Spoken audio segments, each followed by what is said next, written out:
ਸਤਿ ਸ਼੍ਰੀ ਅਕਾਲ। ਤੁਸੀਂ ਜੁੜੇ ਹੋਏ ਹੋ ਪੰਜਾਬੀ ਰੇਡੀਓ USA ਦੇ ਨਾਲ ਤੇ ਮੈਂ ਹਾਂ ਪ੍ਰਵੀਨ ਸ਼ਰਮਾ। ਦੋਸਤੋ, ਪੰਜਾਬ ਤੇ ਹਰਿਆਣੇ ਦੇ ਮੁੱਖ ਮੰਤਰੀ SYL ਦੇ ਮਸਲੇ ਉੱਤੇ ਵਿਚਾਰ ਕਰ ਰਹੇ ਨੇ, ਮੀਟਿੰਗ ਕਰ ਰਹੇ ਨੇ। ਔਰ SYL ਇੱਕ ਅਜਿਹਾ ਮਸਲਾ ਹੈ ਜਿਹਦੇ ਨਾਲ ਪੰਜਾਬ ਦੇ ਨਾਲ ਧਰੋ ਕਮਾਇਆ ਗਿਆ। ਔਰ ਪੰਜਾਬ ਦੇ ਪਾਣੀਆਂ ਦੇ ਮਸਲੇ ਤੇ ਨਾ ਤਾਂ ਜਿਹੜੀ ਕੇਂਦਰ ਦੀ ਦਿੱਲੀ ਦੀ ਹਕੂਮਤ ਆ, ਨਾ ਤਾਂ ਰੁਪੇਰੀਅਨ ਸਿਧਾਂਤ ਤੇ ਖੜੀ ਹੈ, ਨਾ ਕਿਸੇ ਸੰਵਿਧਾਨਕ ਸਿਧਾਂਤ ਤੇ ਖੜੀ ਹੈ। ਉਹਦਾ ਸਿਰਫ ਇੱਕ ਹੱਟ ਸੀ ਕਿ ਪੰਜਾਬ ਦੇ ਨਾਲ ਇਸ ਤਰ੍ਹਾਂ ਹੀ ਕਰਨਾ ਤੇ ਇਵੇਂ ਹੀ ਕਰਨਾ ਹੈ। ਅੱਜ ਦੀ ਇਸ ਰਿਪੋਰਟ ਦੇ ਵਿੱਚ 1955 ਤੋਂ ਲੈ ਕੇ 2022 ਤੱਕ ਗੁਲਜ਼ਾਰੀ ਲਾਲ ਨੰਦਾ ਤੋਂ ਲੈ ਕੇ ਕੈਪਟਨ ਅਮਰਿੰਦਰ ਸਿੰਘ ਤੱਕ ਕਿਸ ਨੇ ਕੀ ਕੀਤਾ, ਕੀ ਕਰਨਾ ਚਾਹੀਦਾ ਸੀ ਤੇ ਕੀ ਨਹੀਂ ਕੀਤਾ, ਉਹਦੇ ਬਾਰੇ ਜ਼ਿਕਰ ਕਰਾਂਗੇ। ਇਹਦੀ ਜਿਹੜਾ ਮੁੱਢ ਆ ਉਹ 1955 ਦੇ ਵਿੱਚ ਹੀ ਦੋਸਤੋ ਵੱਜ ਗਿਆ ਸੀ, ਜਦੋਂ ਪੰਜਾਬ ਦੇ ਨਾਲ ਧਰੋ ਕਮਾਇਆ ਗਿਆ ਰਾਜਸਥਾਨ ਨੂੰ ਪਾਣੀ ਦੇ ਕੇ। ਔਰ ਉਹ ਕਿਉਂਕਿ ਇੰਡਸ ਵਾਟਰ ਟ੍ਰੀਟੀ ਜਿਹੜੀ ਹੈ ਉਹ ਸਾਈਨ ਕਰਨੀ ਸੀ ਭਾਰਤ ਨੇ 1960 ਦੇ ਵਿੱਚ।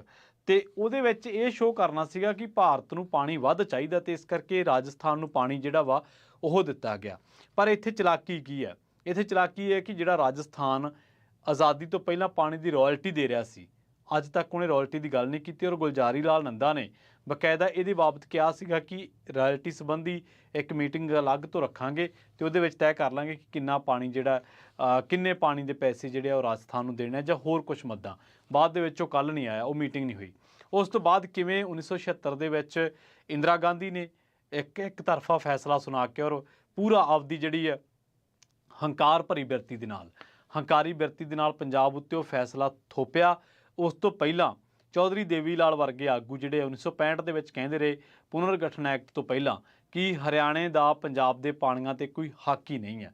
ਉਸ ਤੋਂ ਬਾਅਦ ਆਈ ਸੁਰਜੀਤ ਬਰਨਾਲਾ ਦੀ ਸਰਕਾਰ 1985-86 ਦੇ ਨੇੜੇ ਤੇੜੇ ਰਾਜੀਵ ਲੌਂਗੋਵਾਲ ਸਮਝੌਤਾ ਹੁੰਦਾ। ਉਹਦੇ ਵਿੱਚ ਅਕਾਲੀਆਂ ਨੇ ਇੱਕ ਤਰੀਕੇ ਨਾਲ ਸਿੱਧਾ ਪਾਣੀ ਦੇਣਾ ਮੰਨ ਲਿਆ, ਸਿੱਧੇ ਤੌਰ ਤੇ ਨਹਿਰ ਕੱਢਣੀ ਮੰਨ ਲਈ ਆ। ਪਰ ਉਸ ਤੋਂ ਬਾਅਦ ਕੈਪਟਨ ਅਮਰਿੰਦਰ ਸਿੰਘ ਨੇ ਵੀ ਪੰਜਾਬ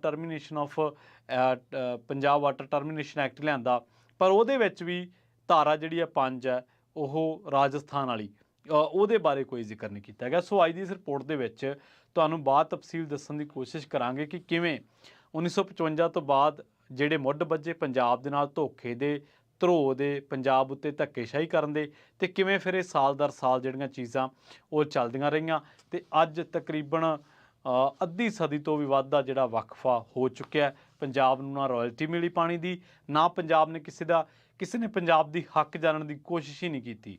ਉਲਟਾ ਪੰਜਾਬ ਦੀ ਧੌਣ ਉੱਤੇ ਗੋਡਾ ਰੱਖਿਆ ਜਾ ਰਿਹਾ। ਸਮਝਦੇ ਹਾਂ ਕਿ ਕਿਵੇਂ ਸਾਰਾ ਕੁਝ ਹੋਇਆ।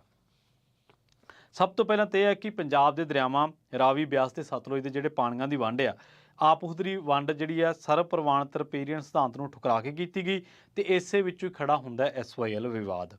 ਇਹ ਗੱਲ ਸੱਚ ਹੈ ਕਿ ਪਾਣੀਆਂ ਦੀ ਇਸ ਖੇਡ ਦੇ ਵਿੱਚ ਕੇਂਦਰ ਸਰਕਾਰ ਹਮੇਸ਼ਾ ਪੰਜਾਬ ਦੇ ਉਲਟ ਪੰਜਾਬ ਦੇ ਖਿਲਾਫ ਭੁਗਤਦੀ ਦਿਖਾਈ ਦਿੰਦੀ ਹੈ।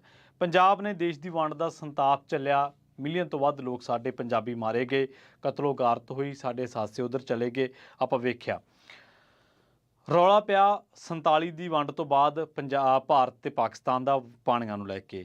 1948 ਦੇ ਵਿੱਚ ਇੱਕ ਆਰਜੀ ਜਿਹਾ ਸਮਝੌਤਾ ਹੋਇਆ ਸੀ, ਉਹਦੇ ਤਹਿਤ ਪਾਕਿਸਤਾਨੀ ਜਿਹੜਾ ਪੰਜਾਬ ਸੀਗਾ ਉਹ ਭਾਰਤ ਨੂੰ ਪੈਸੇ ਦਿੰਦਾ ਸੀ ਪਾਣੀ ਦੇ। ਪਰ ਬਾਅਦ ਦੇ ਵਿੱਚ ਉਹ ਸਮਝੌਤਾ ਟੁੱਟਿਆ ਤੇ ਉਸ ਤੋਂ ਬਾਅਦ ਕੀ ਹੋਇਆ ਕਿ ਫਿਰ ਇੰਡਸ ਵਾਟਰ ਟ੍ਰੀਟੀ ਹੁੰਦੀ ਹੈ। ਪਰ ਉਸ ਤੋਂ ਪਹਿਲਾਂ 1955 ਦੇ ਵਿੱਚ ਇਹ ਰਾਜਸਥਾਨ ਨੂੰ ਮਸਲਾ ਜਿਹੜਾ 1955 ਦੇ ਵਿੱਚ ਗੁਲਜ਼ਾਰੀ ਲਾਲ ਨੰਦੇ ਨੇ ਬੜੀ ਚਲਾਕੀ ਦੇ ਨਾਲ 8 AM ਪਾਣੀ ਜਿਹੜਾ ਸੀਗਾ, ਮਿਲੀਅਨ ਏਕੜ ਫੁੱਟ ਪਾਣੀ ਰਾਜਸਥਾਨ ਨੂੰ ਅਲਾਟ ਕਰ ਦਿੱਤਾ ਸੀਗਾ। ਤੇ 1952 ਦੇ ਵਿੱਚ ਹੀ ਸਤਲੁਜ ਤੇ ਬਿਆਸ ਦੇ ਪਾਣੀ ਨੂੰ ਰੋਕਣ ਦੇ ਲਈ ਹਰੀਕੇ ਹੈੱਡਵਰਕਸ ਦੀ ਉਸਾਰੀ ਸ਼ੁਰੂ ਹੋਈ ਸੀ। ਇਹਦਾ ਇਸੇ ਕਰਕੇ ਸ਼ਾਇਦ ਇਤਰਾਜ਼ ਹੋ ਗਿਆ ਸੀ ਪਾਕਿਸਤਾਨ ਨੂੰ। 1955 ਤੋਂ ਬਾਅਦ ਆਪਾਂ ਇਹ ਮਸਲਾ ਬੜੀ ਚਲਾਕੀ ਦੇ ਨਾਲ ਕਹਿੰਦੇ ਕਿ ਪੰਜਾਬ ਨੂੰ ਰਾਇਲਟੀ ਦੇਣੀ ਹੈ ਕਿ ਨਹੀਂ, ਬਾਅਦ ਤੇ ਛੱਡ ਦਿੱਤਾ ਗਿਆ। ਇਹ ਬਾਅਦ ਅੱਜ ਤੱਕ ਨਹੀਂ ਆਇਆ। ਠੀਕ ਹੈ, ਰਾਜਸਥਾਨ ਨੂੰ ਜਿਹੜੀ ਨਹਿਰ ਜਾਂਦੀ ਹੈ, ਇਹਨੇ ਕੀ ਕੀਤਾ, ਜਿਹੜੇ ਕਈ ਇਲਾਕਿਆਂ ਦੇ ਵਿੱਚ ਸੇਮ ਪੈਦਾ ਕਰ ਦਿੱਤੀ। ਇੱਕ ਗੱਲ ਪਹਿਲੀ ਗੱਲ ਤਾਂ ਇਹ ਕਿ ਪੰਜਾਬ ਦਾ ਪਾਣੀ ਲੁੱਟਿਆ ਇੱਥੋਂ ਗੁਲਜ਼ਾਰੀ ਲਾਲ ਨੰਦਾ ਨੇ ਲੁਟਾਇਆ। ਉਦੋਂ ਕਈ ਰਾਜਾਂ ਦੇ ਸਿੰਜਾਈ ਮੰਤਰੀਆਂ ਨਾਲ ਉਹਨੇ ਰਾਇ ਕੀਤੀ ਸੀ। ਇਹਦਾ ਨੁਕਸਾਨ ਦੋਹਰਾ ਹੋਇਆ। ਪਹਿਲੀ ਗੱਲ ਤਾਂ ਸਾਡਾ ਪਾਣੀ ਇੱਥੋਂ ਲੁੱਟਿਆ ਗਿਆ ਵਾ, ਦੂਜਾ ਇਹਨੇ ਜਾ ਕੇ ਉੱਥੇ ਰੇਗਿਸਤਾਨ ਦੇ ਵਿੱਚ, ਮਾਰੂਥਲ ਦੇ ਵਿੱਚ, ਕਈ ਇਲਾਕਿਆਂ ਦੇ ਵਿੱਚ ਸੇਮ ਦੀ ਜਿਹੜੀ ਹੈ ਸਥਿਤੀ ਪੈਦਾ ਕਰਤੀ। ਇਸ ਤਰ੍ਹਾਂ ਥਾਰ ਮਾਰੂਥਲ ਦੇ ਵਿੱਚ ਭਰਪੂਰ ਜਿਹੜੀ ਹੈ ਬਰਬਾਦੀ ਕੀਤੀ ਗਈ। ਉਸ ਤੋਂ ਪਹਿਲਾਂ ਕੀ ਹੋਇਆ ਸੀ, ਜਦੋਂ ਅੰਗਰੇਜ਼ਾਂ ਦਾ ਰਾਜ ਸੀ, ਅੰਗਰੇਜ਼ਾਂ ਦੇ ਰਾਜ ਦੇ ਵਿੱਚ ਪੰਜਾਬ ਦਾ ਹੱਕ ਨੂੰ ਕਾਇਮ ਰੱਖਿਆ ਗਿਆ ਸੀ। ਰਿਪੇਰੀਅਨ ਲਾ ਦੇ ਮੁਤਾਬਕ 1873 ਦੇ ਵਿੱਚ ਪਟਿਆਲਾ ਰਿਆਸਤ ਨੂੰ ਦਿੱਤੇ ਗਏ ਪਾਣੀ ਤੇ 1920ਵਿਆਂ ਦੇ ਵਿੱਚ ਬੀਕਾਨੇਰ ਰਿਆਸਤ ਨੂੰ ਪਾਣੀ ਦੇਣ ਸਮੇਂ ਪੰਜਾਬ ਦੀ ਮਾਲਕੀ ਦਾ ਹੱਕ ਕਾਇਮ ਰੱਖਦਿਆਂ ਰਾਇਲਟੀ ਲੈ ਕੇ ਪਾਣੀ ਦੇ ਸਮਝੌਤੇ ਕੀਤੇ ਗਏ। ਪਹਿਲੀ ਵਾਰ 1955 ਦੇ ਵਿੱਚ ਇੱਕ ਮੀਟਿੰਗ ਦੇ ਦੌਰਾਨ ਰਾਜਸਥਾਨ ਨੂੰ 8 ਮਿਲੀਅਨ ਏਕੜ ਫੁੱਟ ਪਾਣੀ ਦੇਣ ਦੇ ਫੈਸਲੇ ਨਾਲ ਰਾਇਲਟੀ ਦੀ ਗੱਲ ਜਿਹੜੀ ਸੀ ਉਹ ਮਿੱਟੀ ਘੱਟੇ ਦੇ ਵਿੱਚ ਰੋਲ ਦਿੱਤੀ ਗਈ ਤੇ ਪੰਜਾਬ ਦੇ ਨਾਲ ਕੇਂਦਰ ਕਹਿ ਲਓ ਜਾਂ ਦਿੱਲੀ ਵੱਲੋਂ ਕਹਿ ਲਓ ਧੱਕੇ ਤੇ ਮਕਾਰੀ ਦਾ ਜਿਹੜਾ ਨੀਂਹ ਪੱਥਰ ਆ ਉਹ ਰੱਖਿਆ ਗਿਆ। ਹੁਣ ਐਮਰਜੈਂਸੀ ਦੇ ਦੌਰਾਨ 24 ਮਾਰਚ 1976 ਨੂੰ ਇੰਦਰਾ ਗਾਂਧੀ ਨੇ ਇੱਕ ਪਾਸੜ ਫੈਸਲਾ ਸੁਣਾ ਕੇ ਪਾਣੀ ਦੀ ਵੰਡ ਦਾ ਮਸਲਾ ਸੀ ਉਹਦੇ 'ਚ ਪੰਜਾਬ ਦਾ ਹੱਕ ਹਕੂਕ ਤਕਰੀਬਨ ਖਤਮ ਕਰ ਦਿੱਤਾ ਗਿਆ। ਇਹ ਫੈਸਲਾ ਪੰਜਾਬ ਪੁਨਰਗਠਨ ਐਕਟ ਦੀ ਧਾਰਾ 1966 ਜਿਹੜਾ 78 ਨੂੰ ਆਧਾਰ ਬਣਾ ਕੇ ਸੁਣਾਇਆ ਗਿਆ। ਇਸ ਫੈਸਲੇ ਦੇ ਵਿੱਚ ਵੀ ਕਿਸੇ ਕਾਨੂੰਨੀ ਜਾਂ ਸਿਧਾਂਤਕ ਪਹਿਲੂ ਦਾ ਜ਼ਿਕਰ ਨਹੀਂ, ਬਲਕਿ ਦਲੀਲ ਇਹ ਦਿੱਤੀ ਗਈ ਕਿ ਹਰਿਆਣਾ ਦਾ ਜ਼ਿਆਦਾਤਰ ਖੇਤਰ ਗੈਰ ਸਿੰਜਾਈ ਵਾਲਾ ਹੈ।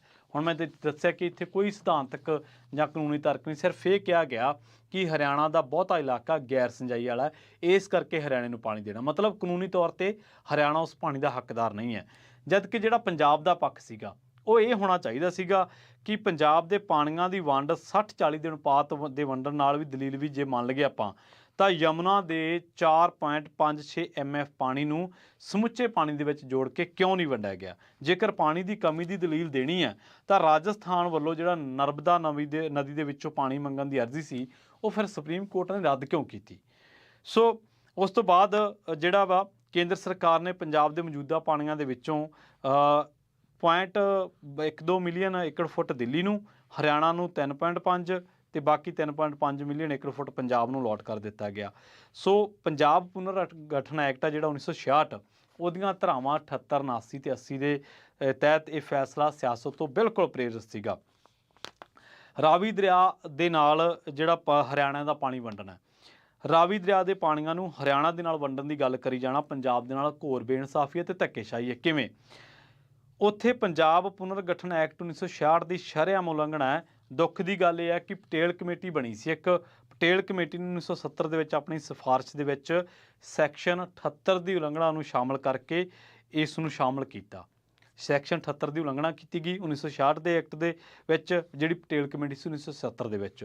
ਉਸ ਤੋਂ ਬਾਅਦ ਪਟੇਲ ਕਮੇਟੀ 1970 ਵਾਲੀ, ਯੋਜਨਾ ਕਮਿਸ਼ਨ 1973 ਵਾਲਾ, ਮੂਰਤੀ ਕਮਿਸ਼ਨ 1975 ਵਾਲਾ, ਪ੍ਰਧਾਨ ਮੰਤਰੀ ਜਲ ਅਵਾਰਡ 1976, ਕੇਂਦਰ ਸਰਕਾਰ ਦਾ 1982 ਦਾ ਸਤਲੁਜ ਯਮੁਨਾ ਲਿੰਕ ਨਹਿਰ ਬਣਾਉਣ ਦਾ ਫੈਸਲਾ। ਇਹੋ ਗਲਤੀ ਫਿਰ ਰਾਜੀਵ ਲੌਂਗੋਵਾਲ ਸਮਝੌਤੇ ਦੇ ਵਿੱਚ ਕੀਤੀ ਗਈ। ਜਿਹੜੀ ਗਲਤੀ ਪਟੇਲ ਕਮੇਟੀ ਨੇ 1970 ਦੇ ਵਿੱਚ ਕੀਤੀ ਉਹ ਗਲਤੀ 1985 ਤੱਕ ਵੀ ਕੀਤੀ ਗਈ। ਲੱਗਦਾ ਇਹ ਹੈ ਕਿ ਇਹ ਗਲਤੀ ਕੇਂਦਰ ਨੇ ਸਰਾਸਰ ਜਾਣਬੁੱਝ ਕੇ ਪੰਜਾਬ ਦੇ ਨਾਲ ਧੱਕੇਸ਼ਾਹੀ ਕਰਨ ਕਰਕੇ ਕੀਤੀ। ਉਸ ਤੋਂ ਬਾਅਦ ਪੰਜਾਬ ਨੇ ਇਸ ਵਿਤਕਰੇ ਦੇ ਖਿਲਾਫ ਸੁਪਰੀਮ ਕੋਰਟ ਦੇ ਵਿੱਚ ਪਟੀਸ਼ਨ ਦਾਇਰ ਕੀਤੀ। 1980 ਦੇ ਵਿੱਚ ਕੇਂਦਰੀ ਸੱਤਾ ਸੰਭਾਲਣ ਤੋਂ ਬਾਅਦ ਇੰਦਰਾ ਗਾਂਧੀ ਨੇ ਦਰਬਾਰਾ ਸਿੰਘ ਦੇ ਮੁੱਖ ਮੰਤਰੀ ਉੱਤੇ ਦਬਾਅ ਪਾਇਆ। ਇਹ ਗੱਲ ਉੱਥੋਂ ਨਿਕਲਦੀ ਆ, ਆਈਦਰ ਸਾਈਨ ਔਰ ਜ਼ਾਈਨ, ਮਤਲਬ ਉਹਨੇ ਧੱਕੇ ਦੇ ਨਾਲ ਇੰਦਰਾ ਗਾਂਧੀ ਨੇ ਆਪਦੇ ਮੁੱਖ ਮੰਤਰੀ, ਕਾਂਗਰਸੀ ਮੁੱਖ ਮੰਤਰੀ ਦਰਬਾਰਾ ਸਿੰਘ ਤੇ ਦਬਾਅ ਪਾ ਕੇ ਪੰਜਾਬ ਦਾ ਕੇਸ ਵਾਪਸ ਲਿਆ। 31 ਦਸੰਬਰ 1981 ਨੂੰ ਪੰਜਾਬ, ਹਰਿਆਣਾ, ਰਾਜਸਥਾਨ ਦੇ ਮੁੱਖ ਮੰਤਰੀ ਬਿਠਾ ਕੇ ਤਿੰਨਾਂ ਰਾਜਾਂ ਦਾ ਸਮਝੌਤਾ ਕੀਤਾ ਗਿਆ। ਇਸ ਸਮਝੌਤੇ ਦੀ ਬਿਨਾਹ ਉੱਤੇ ਇੰਦਰਾ ਗਾਂਧੀ ਨੇ ਫਿਰ 8 ਅਪ੍ਰੈਲ 1922 ਨੂੰ SYL ਨਹਿਰ ਦੇ ਲਈ ਪਟਿਆਲਾ ਦੇ ਕਪੂਰੀ ਪਿੰਡ ਦੇ ਵਿੱਚ ਟੱਕ ਲਾ ਦਿੱਤਾ ਗਿਆ ਤੇ ਇੰਦਰਾ ਗਾਂਧੀ ਦਾ ਇਹ ਲੱਗਿਆ ਟੱਕ ਪੰਜਾਬ ਨੂੰ ਇੰਨਾ ਕੁ ਮਹਿੰਗਾ ਪਿਆ, ਇੰਨਾ ਕੁ ਮੰਦਭਾਗਾ ਪਿਆ ਕਿ ਪੰਜਾਬ ਦੇ ਉਸ ਤੋਂ ਬਾਅਦ ਹਾਲਾਤ ਬਦਲੇ। ਆਪਾਂ ਦੇਖਿਆ ਕਿ ਫਿਰ ਨਹਿਰ ਦੀ ਖੁਦਾਈ ਦੇ ਖਿਲਾਫ ਅਕਾਲੀ ਦਲ ਨੇ 4 ਅਗਸਤ 1982 ਨੂੰ ਧਰਮ ਯੁੱਧ ਮੋਰਚਾ ਸ਼ੁਰੂ ਕੀਤਾ। ਇਸ ਤੋਂ ਸ਼ੁਰੂ ਹੋਏ ਘਟਨਾਕ੍ਰਮ ਦੇ ਦੌਰਾਨ 1980ਵਿਆਂ ਦੇ ਵਿੱਚ ਪੰਜਾਬ ਤੇ ਸਿੱਖਾਂ ਨੇ ਭਿਆਨਕ ਸੰਤਾਪ ਹੰਢਾਇਆ। ਬਾਅਦ ਦੇ ਵਿੱਚ ਇਹ ਮੋਰਚਾ ਧਰਮ ਯੁੱਧ ਮੋਰਚੇ 'ਚ ਤਬਦੀਲ ਹੋਇਆ। ਇਸ ਮੋਰਚੇ ਦਾ ਉਦੇਸ਼ ਅਨੰਦਪੁਰ ਸਾਹਿਬ ਦੇ ਮਤੇ ਦੀਆਂ ਮੰਗਾਂ ਨੂੰ ਮਨਾਉਣਾ ਹੋ ਗਿਆ ਤੇ ਉਸ ਤੋਂ ਬਾਅਦ ਫਿਰ ਸਰਕਾਰੀਆ ਕਮਿਸ਼ਨ ਬਣਦਾ ਹੈ। ਫਿਰ ਕੇਂਦਰ ਰਾਜ ਸੰਬੰਧਾਂ ਦੀ ਮੁੜ ਸਮੀਖਿਆ ਦੀ ਗੱਲ ਸਵੀਕਾਰ ਵੀ ਕਰਦਾ ਹੈ, ਪਰ ਇਸੇ ਘਟਨਾਕ੍ਰਮ ਦੇ ਵਿੱਚ ਦਰਬਾਰ ਸਾਹਿਬ ਤੇ ਹਮਲਾ ਹੁੰਦਾ। ਉਸ ਤੋਂ ਇਲਾਵਾ ਪੰਜਾਬ ਦੀ ਧਰਤੀ ਉੱਤੇ ਸਰਕਾਰੀ ਤੇ ਅੱਤਵਾਦੀ ਤਸ਼ੱਦਦ ਕਿਹਾ ਜਾਂਦਾ, ਜਿਹਨੂੰ ਖਾੜਕੂਵਾਦ ਕਹਿ ਸਕਦੇ ਹਾਂ ਆਪਾਂ। ਇੰਦਰਾ ਗਾਂਧੀ ਦਾ ਕਤਲ ਹੁੰਦਾ ਤੇ ਦਿੱਲੀ ਤੇ ਹੋਰ ਸ਼ਹਿਰਾਂ ਅੰਦਰ ਸਿੱਖ ਕਤਲੇਆਮ ਸਮੇਤ ਇੱਕ ਅਜਿਹਾ ਇਤਿਹਾਸ ਹੈ ਜਿਹੜਾ ਜਿਹਦੇ ਜ਼ਖਮ ਹਾਲੇ ਤੱਕ ਕੱਲੇ ਨੇ। ਇਸੇ ਵਕਤ ਦਾ ਝੰਬਿਆ ਪੰਜਾਬ, ਇਸੇ ਉਸ ਇੱਕ ਟੱਕ ਦਾ ਝੰਬਿਆ ਪੰਜਾਬ ਹਾਲੇ ਤੱਕ ਵੀ ਸੁਰਖਰੂ ਨਹੀਂ ਹੋਇਆ। ਉਦੋਂ ਪੰਜਾਬ ਸਿਰ ਕੋਈ ਕਰਜ਼ਾ ਨਹੀਂ ਸੀ, ਜੇ ਮੈਂ ਗਲਤ ਨਾ ਹੋਵਾਂ। ਅੱਜ ਪੰਜਾਬ 3 ਲੱਖ ਕਰੋੜ ਰੁਪਏ ਦਾ ਕਰਜ਼ਾ ਹੀ ਹੈ।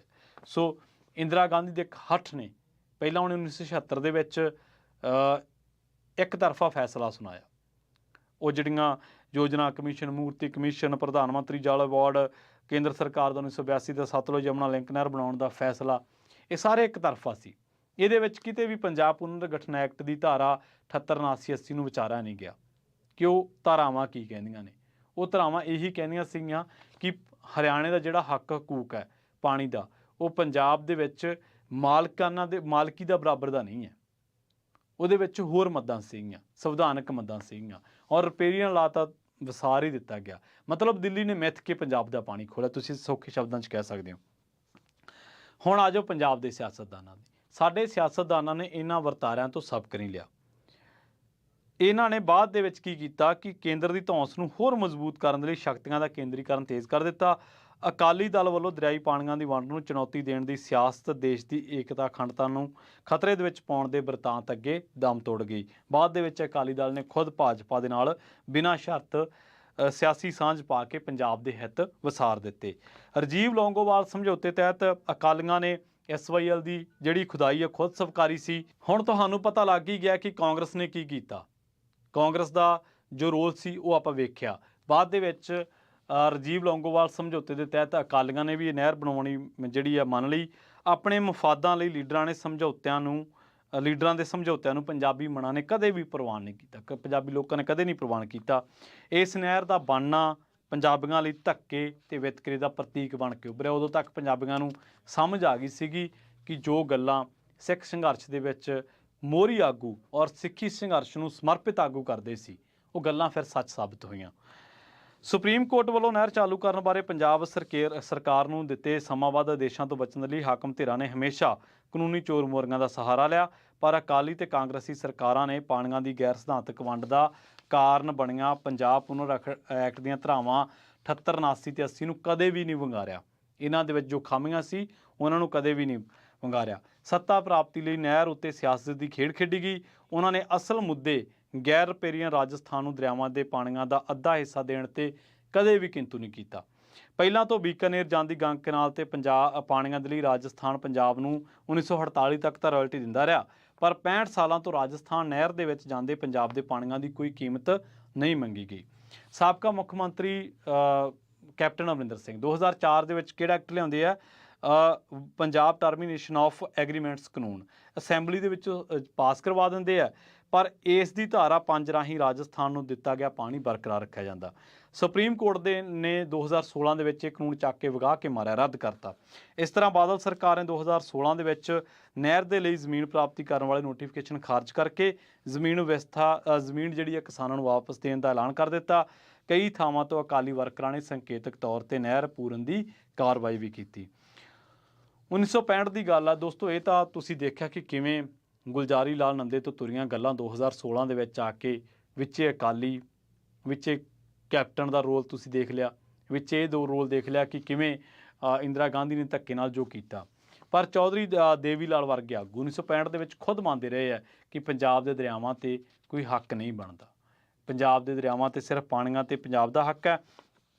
ਅਸਲ ਦੇ ਵਿੱਚ ਉਹਨਾਂ ਨੇ ਇਹ ਵੀ ਮੰਨਿਆ ਸੀਗਾ ਕਿ ਹਰਿਆਣਾ ਯਮੁਨਾ ਦਾ ਸਹਿ ਰਿਪੇਰੀਅਨ ਹੋਣ ਕਰਕੇ ਉੱਤਰ ਪ੍ਰਦੇਸ਼ ਤੋਂ ਹੋਰ ਪਾਣੀ ਲੈ ਲਵੇਗਾ, ਅਤੇ ਇਸ ਸੰਬੰਧੀ ਉਹਨਾਂ ਨੇ ਇਸ਼ਤਿਹਾਰ ਵੀ ਵੰਡੇ ਸੀਗੇ। ਅਸਲ ਦੇ ਵਿੱਚ ਪੰਜਾਬ ਪੁਨਰ ਗਠਨ ਜਿਹੜੀਆਂ ਐਕਟ ਦੀਆਂ ਧਾਰਾਵਾਂ 78 ਤੋਂ 80 ਇਹਨਾਂ ਨੇ ਪੰਜਾਬ ਦੇ ਕਈ ਹੱਕ ਖੋਏ। ਸੰਵਿਧਾਨ ਦੇ ਨਿਯਮਾਂ ਮੁਤਾਬਕ ਜਦੋਂ ਸੂਬੇ ਦਾ ਪੁਨਰ ਗਠਨ ਹੁੰਦਾ, ਨਵੇਂ ਸੂਬੇ ਬਣਦੇ ਨੇ ਤਾਂ ਦਰਿਆਈ ਪਾਣੀ ਨਹੀਂ ਵੰਡੇ ਜਾਂਦੇ। ਪਾਣੀਆਂ ਦੇ ਮਾਹਰ ਪ੍ਰੀਤਮ ਸਿੰਘ ਕੁੰਮੇਦਾਨ ਨੇ, ਉਹ ਕਹਿੰਦੇ ਕਿ ਸੂਬਿਆਂ ਦੇ ਪੁਨਰ ਗਠਨ ਦੇ ਨਾਲ ਦਰਿਆਈ ਪਾਣੀ ਨਹੀਂ ਵੰਡੇ ਜਾਂਦੇ, ਕਿਉਂਕਿ ਪਾਣੀ ਵੰਡਣਯੋਗ ਜਾਇਦਾਦ ਹੀ ਨਹੀਂ ਹੈ, ਜ਼ਮੀਨ ਦੇ ਨਾਲ ਰਹਿੰਦਾ। ਪੰਜਾਬ ਨੂੰ ਛੱਡ ਕੇ ਹਿੰਦੁਸਤਾਨ ਦੇ ਵਿੱਚ ਕਿਸੇ ਸੂਬੇ ਦਾ ਦਰਿਆਈ ਪਾਣੀ ਨਹੀਂ ਖੋਇਆ ਗਿਆ। ਪੰਜਾਬ ਪੁਨਰ ਗਠਨ ਐਕਟ ਦਾ ਸਹਾਰਾ ਲੈ ਕੇ ਪਹਿਲਾਂ ਕੇਂਦਰ ਨੇ ਭਾਖੜਾ ਬਿਆਸ ਪ੍ਰਬੰਧਕੀ ਬੋਰਡ ਕਾਇਮ ਕੀਤਾ, ਆਪਣੇ ਪ੍ਰਤੀਨਿਧੀ ਨੂੰ ਉਸ ਦਾ ਚੇਅਰਮੈਨ ਬਣਾ ਦਿੱਤਾ, ਬੋਰਡ ਦਾ ਸਿੰਜਾਈ ਮੈਂਬਰ ਹਰਿਆਣੇ ਦਾ ਅਫਸਰ ਲਾ ਦਿੱਤਾ। ਪਿਛਲੀ ਅੱਧੀ ਸਦੀ ਤੋਂ ਨਹਿਰਾਂ ਦੇ ਵਿੱਚ ਪਾਣੀ ਛੱਡਣ ਦਾ ਕੰਟਰੋਲ ਹਰਿਆਣੇ ਦੇ ਹੱਥ ਦੇ ਵਿੱਚ ਹੈ। 31 ਅਗਸਤ 2022 ਨੂੰ ਮੋਹਾਲੀ ਦੇ ਵਿੱਚ ਕੇਂਦਰੀ ਜਲ ਸ਼ਕਤੀ ਮੰਤਰੀ ਗਜੇਂਦਰ ਸ਼ੇਖਾਵਤ ਇਹ ਗੱਲ ਕਹਿ ਗਏ ਕਿ ਇਹ ਬੋਰਡ 4 ਸੂਬਿਆਂ ਹਰਿਆਣਾ, ਦਿੱਲੀ, ਰਾਜਸਥਾਨ ਅਤੇ ਪੰਜਾਬ ਦਾ ਸਾਂਝਾ, ਜਦ ਕਿ ਇਹ ਪੁਨਰ ਗਠਨ ਐਕਟ ਦਾ ਸਹਾਰਾ ਲੈ ਕੇ ਬਣਾਇਆ ਗਿਆ ਸੀ। ਗੈਰ ਰਿਪੇਰੀਅਨ ਹੋਣ ਕਰਕੇ ਰਾਜਸਥਾਨ ਨਰਮਦਾ ਵਿੱਚੋਂ ਪਾਣੀ ਨਹੀਂ ਲੈ ਸਕਿਆ। ਕੇਂਦਰ ਸਰਕਾਰ ਵੱਲੋਂ 1960 ਦੇ ਵਿੱਚ ਬਣਾਏ ਗਏ ਨਰਮਦਾ ਟ੍ਰਿਬਿਊਨਲ ਨੇ ਰਾਜਸਥਾਨ ਵੱਲੋਂ ਜਿਹੜਾ ਦਾਅਵਾ ਸੀਗਾ ਹਿੱਸੇਦਾਰੀ ਦਾ ਮੁੱਢੋਂ ਖਾਰਜ ਕਰ ਦਿੱਤਾ। ਸੁਪਰੀਮ ਕੋਰਟ ਨੇ ਵੀ ਨਰਮਦਾ ਦੇ ट्रिब्यूनल के फैसले ਨੂੰ बिल्कुल सही दस्सिया। सवाल ये पैदा ਹੁੰਦਾ कि जेकर राजस्थान उत्थों गैर रिपेरियन होने करके पानी नहीं लै सकता तो फिर इत्थे क्यों पंजाब ਨੂੰ यमुना के प्रसंग ਦੇ ਵਿੱਚ भी गैर रिपेरियन कह के बाहर कढ़ दिता गया, पर राजस्थान ਨੂੰ पानी देना तकरीबन दोहरा मापदंड है जिहड़ा मौका प्रस्ती की सियासत है। सो कई सवाल जिहड़े आ उठदे ने पंजाब के सियासतदानां की अप्रोच उत्ते, पंजाब के जिहड़े हुण तक लीडर रहे ने उन्हां दी अप्रोच उत्ते। वो सवाल ने जिहड़े पहली गल तो यह कि पंजाब के लीडरां ने कदे भी पुनर्गठन एक्ट दीयां धरावां ते खामियां ते कदे गल ही नहीं की, कदे चुनौती नहीं दी, कुछ नहीं किया। पंजाब के लीडरां ने कदे भी राजस्थान नूं जांदे पानी की गल कीती नहीं, क्यों नहीं कीती, इहदा जवाब वो देण। पंजाब ने इन जमुना के पानियां ते जिहड़ी आ अपनी गल क्यों नहीं रखी। राजस्थान गैर रिपेरियन होने के बावजूद पंजाब का पानी ले जा रहा है, पर पंजाब नूं बनदा हक भी जिहड़ा वो नहीं दिता जा रहा। असल दे विच हालात की ने?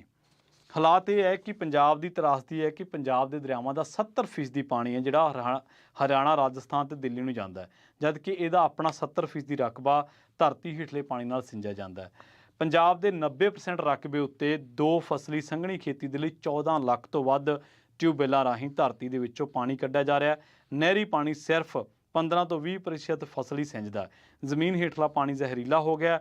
ਮਾਹਰਾਂ ਦੇ ਮੁਤਾਬਕ ਜੇਕਰ ਧਰਤੀ ਹੇਠਲੇ ਪਾਣੀ ਦੀ ਵਰਤੋਂ ਅਸੀਂ ਇਸੇ ਤਰ੍ਹਾਂ ਕਰਦੇ ਰਹੇ ਤਾਂ ਆਉਂਦੇ 15-16 ਸਾਲਾਂ ਨੂੰ ਪੰਜਾਬ ਬੰਜਰ ਹੋ ਜਾਵੇਗਾ। ਦੋਸਤੋ, ਨਿਆਂ ਫੈਸਲਾ ਤੁਸੀਂ ਕਰਨਾ ਵਾ। 1955 ਤੋਂ ਲੈ ਕੇ ਹੁਣ ਤੱਕ ਪੰਜਾਬ ਦਾ ਪਾਣੀ ਰਾਜਸਥਾਨ ਨੂੰ ਦਿੱਤਾ ਗਿਆ ਵਾ, ਉੱਥੇ ਸੇਮ ਆ ਗਈ, ਇੱਥੇ ਸਾਡੇ ਕੋਲੇ ਘਾਟ ਪੈ ਗਈ, ਕਿਤੇ ਵੀ ਵਰਤੋਂ ਨਹੀਂ ਹੋ ਸਕੀ। ਉਸ ਤੋਂ ਬਾਅਦ पंजाब के मुख्य मंत्री धक्के नाल साइन कराए गए, पंजाब ने एक बहुत वड्डा संताप झल्लिया ते अज पंजाब ही इस मसले दे विच संविधानिक पक्षों नहीं गा बल्कि कई होर पक्षों तो भी काफ़ी पछड़ गया। हरियाणे के आगू पंजाब के कहते असीं तबका पानी का नहीं देना, हरियाणे वाले कहते पानी लैके रहांगे, जबकि दोवां धिरां दे विचों कोई भी वैलिड पॉइंट ते जिरा नहीं करता। हरियाणे नूं पानी एक दूजी SYL का दिता जा सकता है, शारदा यमुना लिंक नहर का, और वो इन्नी क तबाही मचाउंदी आ बिहार दे विच ते पश्चिमी बंगाल के कई इलाकों के विच, उत्तर प्रदेश के विच कि उहदे च अथाह पानी है, उहदे करके हड़ आउंदे बहुत वड्डे इलाके दे विच। जबकि इत्थे पंजाब की धौण ते गोडा रख के समय के सियासतदानां ने, चाहे तुसीं कांग्रेस का रोल रख लो, चाहे कांग्रेस के प्रधानमंत्री का रोल रख लो, चाहे गुलजारी लाल नंदा तो लैके जिन्नियां कमीशन, जिन्नियां कमेटियां, जो भी बने ट्रिब्यूनल, सारिਆਂ ने इन्हां चीज़ों को लताड़ के पंजाब के हक हकूकों को लताड़ के सिर्फ इक्को गल ते रटन लाई कि ये नहर निकलनी चाहिए है। ये नहर कड्ढनी सिर्फ ये नहीं गा कि पानी लेना। इस नहर का मतलब है, SYL का मतलब ये है कि पंजाब उत्ते दिल्ली की जित जिहड़ी आ उहदा प्रतीक बन जाए SYL, यानी कि धक्के नाल पंजाब का पानी दिता जाए। जेकर ये पानी चला गया तो पंजाब के आने वाले हालात जिहड़े ने बहुत माड़े हो सकते हैं। जेकर ये पानी चला गया तो जिहड़े ते जिरा हो रही है, ये पमाइश 1921 तो लैके 1945 तक आ, उस तो बाद कोई पमाइश नहीं हुई, जे मैं गलत ना होवां। ये जिहड़े मिलियन एकड़ फुट दसे जा रहे हैं, ये उस दे मुताबिक आ। नवीं पमाइश हो के 78, 79, 80 धरावां नूं चुनौती दे के धारा 5 के तहत राजस्थान तो पानी का जिहड़ा रॉयल्टी लैके फिर पंजाब के हक हकूक जिहड़े है वो सुरक्षित रखे जा सकते हैं। कि पंजाब के मुख्य मंत्री भगवंत मान इन्हां चीज़ों उत्ते बहस जिरा संवाद करनगे तां जो पंजाब नूं उहदा बनदा हक दिता जा सके, क्योंकि पिछले ने नहीं दिता। बहुत बहुत धन्यवाद। जुड़े रहो पंजाबी रेडियो।